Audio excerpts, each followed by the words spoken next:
All right, let's dive into a book that really shook things up for millions of people when it comes to money. Robert Kiyosaki's Rich Dad, Poor Dad. This is the book that famously argues your house isn't actually an asset, and that your paycheck, believe it or not, probably won't make you rich. So let's just get straight to the point with the biggest question of all. Will your job, the one you pour 40, 50, maybe more hours into every single week, will it ever actually make you wealthy? According to this book, for the vast majority of us, the answer is a pretty blunt no. So the power of this book really comes from a personal story. The author, Robert Kiyosaki, grew up with two father figures, and their advice about money wasn't just a little different. It was like they were from two completely different planets.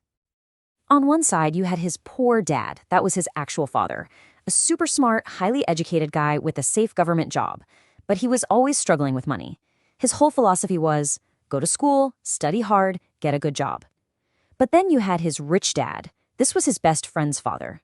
He had way less formal schooling, but was this incredible entrepreneur who just got how money works, the psychology behind it.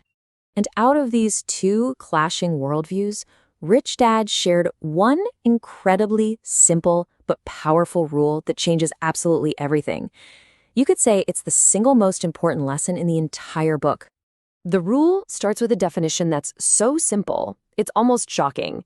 An asset is anything that puts money in your pocket. That's it.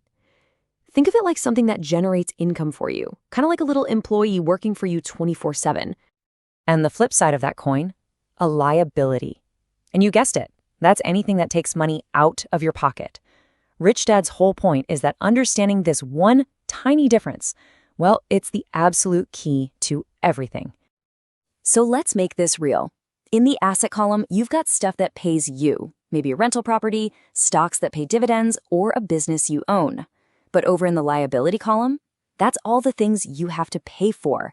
A big mortgage on your house, a car loan, and of course, credit card debt. They're thus constantly draining money away from you. And here it is, the big reveal, the crucial difference. The rich spend their lives buying assets. The poor and the middle class, on the other hand, spend their money buying liabilities that they think are assets. That expensive car, the big house. That one difference in behavior is, according to the book, everything.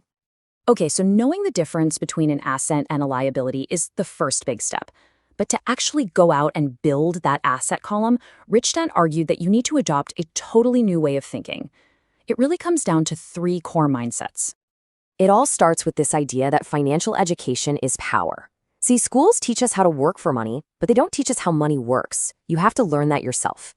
Then, the next big shift is to make money work for you. You have to move beyond just earning a salary and start building things that generate income passively. And finally, you have to be willing to take calculated risks. Playing it super safe your whole life is a guaranteed way to not build wealth. You've got to learn how to spot opportunities and actually go for them. This all leads us to maybe the most famous quote from the whole book. Don't work for money. Make money work for you. It's a complete change in perspective.